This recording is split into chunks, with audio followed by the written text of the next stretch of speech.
গরু কিনতে গিয়ে পড়লাম মহাবিপদে। আমাদের বাড়ি থেকে বেশ কিছু দূরে একটি গরুর হাট বসে। আমরা সেখানে গিয়েছিলাম গরু কেনার জন্য, কিন্তু আমরা গরু কিনতে গিয়ে যে আমাদের সাথে এইরকম ঘটনা ঘটবে তা কিন্তু আমরা কখনোই বুঝতে পারিনি। আমরা সেখানে গিয়েছিলাম সরল মনে গরু কিনতে।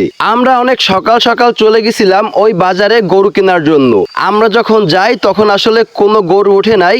আমরা গিয়ে দীর্ঘক্ষণ অপেক্ষা করার পরে আস্তে আস্তে কিন্তু গরু বাজারে আসা শুরু হয়ে যায়। আমাদের উদ্দেশ্য ছিল আমরা বেশ কিছু গরু দেখে সেখান থেকে যেগুলা পছন্দ হবে ওইগুলা কিনে আনবো।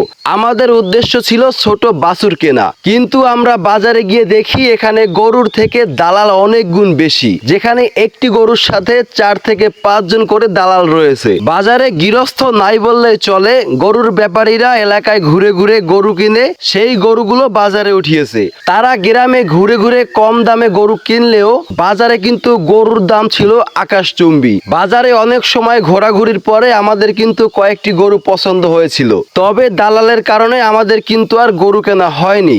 আমরা যখনই একটি গরু পছন্দ করে দামাদামি শুরু করি তখন সেখানে দালাল এসে দাম বাড়িয়ে দেয়। বাজারে সারাদিন ঘুরে একটা জিনিস উপলব্ধি করতে পারলাম, এ দেশে উদ্যোক্তার থেকে দালাল অনেক বেশি লাভবান হয়।